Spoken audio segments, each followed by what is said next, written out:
Hello students, so today we will discuss about programming tactics in C language. Uh, Programming tactics in C language. So first we introduce what is tactics. Tactic is just like a techniques so that we can use in our programming skills to enhance our logical skills. Basically what is programming tactics?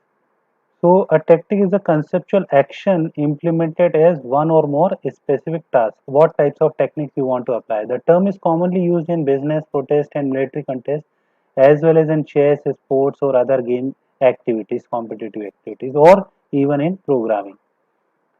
Basic difference between strategy and tactic is what? Strategy is undertaken before the coding, but tactics are implemented during coding. Whenever you apply the coding, you check the tactics. The term tactic and strategy are often confused. Tactics are the actual means used to gain an objective, while strategy is the overall campaign plan, which may involve complex operational patterns, activity, and decision making that lead to tactical execution. In an organization, strategy is decided by the project manager and tactics by the project leader or implementation by the programmer and coder.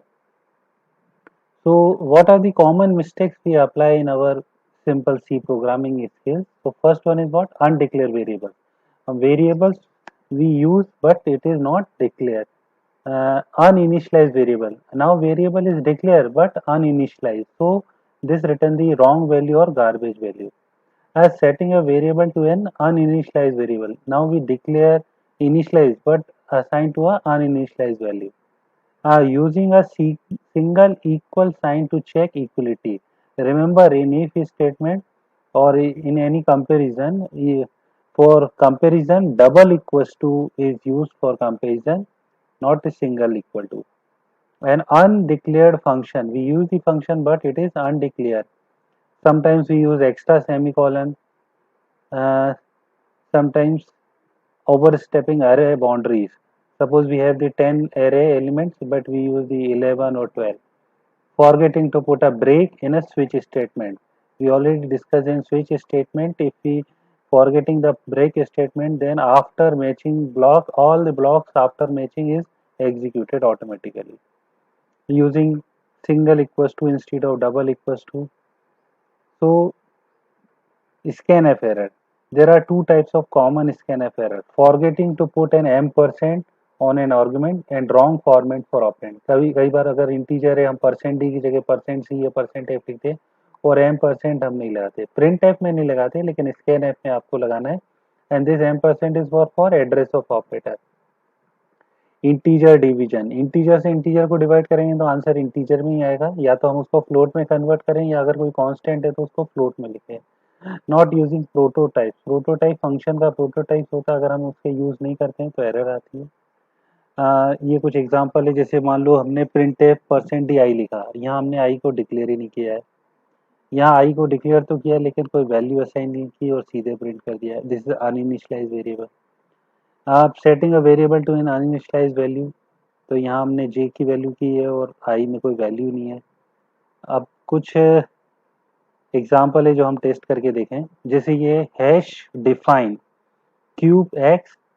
X का cube हमने निकालने के लिए एक macro use किया है. ये just like a function की तरह यूज होता है, प्री प्रोसेसर डायरेक्टिव है. तो हमने print F percent D cube के अंदर 9 दिया, तो 9 × 9 × 9 9 का क्यूब हमें रिटर्न हो जाएगा. लेकिन यही अगर हम print F percent D cube 4 + 5 लिखते हैं तो अब हमें 9 × 9 × 9 मतलब 227 नहीं आएगा. क्या आएगा?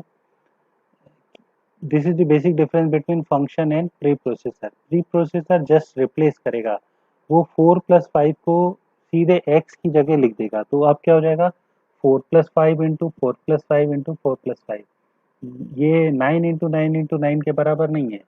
4 + 5 × 4 + 5 × 4 + 5 इस तरह बनेगा. तो इसमें क्या होगा कि मल्टीप्लिकेशन पहले एग्जीक्यूट होगा, तो 5 का मल्टीप्लाई 4 से हो जाएगा दोनों तरफ, तो वो 49 आंसर आएगा, जबकि हमें 227 चाहिए. Next, what is the output of following C program. अब यहाँ देखिए इंटीजर आई लिखा है हमने, 0 से लेकर 10 तक लूप चला है आई प्लस प्लस और प्रिंट एफ आई कर रहे हैं. What is the output of this program? No. Uh, this is what? This is the mistake in this semicolon. If we write semicolon, then loop is executed and print only after this loop. मतलब 0 से लेकर 10 तक में कुछ भी execute नहीं हो, क्योंकि हमने नल स्टेटमेंट लिख दिया है।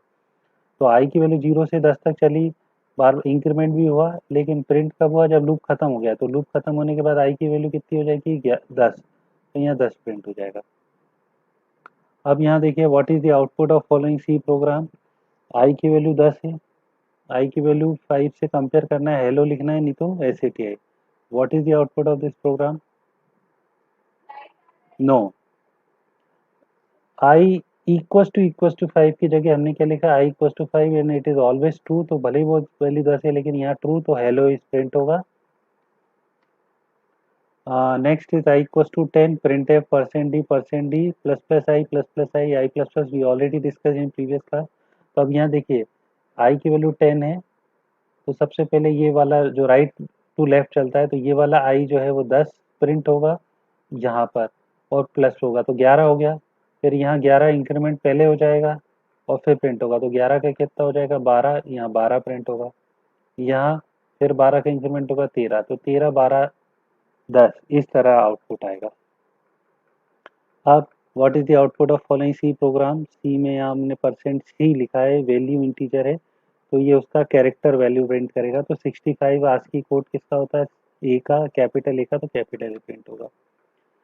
अच्छा, कुछ प्रोग्रामिंग के साथ साथ हम कुछ ग्राफिकल प्रोग्रामिंग भी सी लैंग्वेज में कर सकते हैं, बहुत ही आसान है।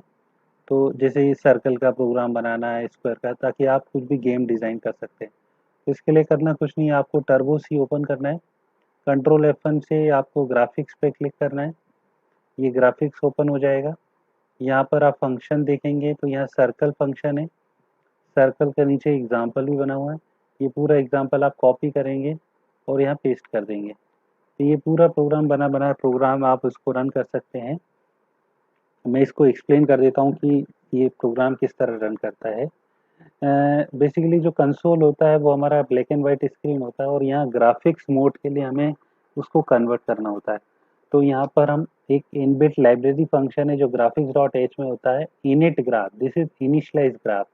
इसके लिए हमें एक ड्राइवर की जरूरत पड़ती है, तो हम GD ड्राइवर डिटेक्ट करते हैं एड्रेस और मोड ग्राफिक्स मोड में कन्वर्ट कर देते हैं। यहाँ पर आपको ये ध्यान रखना है कि आप जो अगर टर्बो सी यूज़ कर रहे हैं, तो EGA VGA.VGI file, this is the driver file, वो आपके बिन में होना चाहिए। आप उसको सर्च करके कॉपी पेस्ट कर सकते हैं। अब यहाँ मैंने आई की वैल्यू 0 से लेकर लेस देन इक्वल टू 20 तक चलाया है, आई प्लस प्लस करा है, सेट कलर आई करा है, अलग अलग कलर करा है, और सर्कल का एक फंक्शन होता है जो graphics.h में है, जिसमें मैंने 200 प्लस आई इंटू आई 10 करा है, और ये हम बार बार उसकी रेडियस जो सेंटर जो चेंज कर रहे हैं, और यहाँ पर हम ब्लैक करते जा रहे हैं ताकि एक सर्कल मूव होता हो दिखे, एक एनिमेशन, डिले से हम एनिमेशन बना सकते हैं। आप ये सब ना करें, पहले सिंपल एक सर्कल फंक्शन लिख के देखें कि आपको सर्कल दिखता है कि नहीं दिखता है, इस तरह। तो ग्राफिक्स के प्रोग्राम भी आप ट्राई करके देख सकते हैं। Thank you.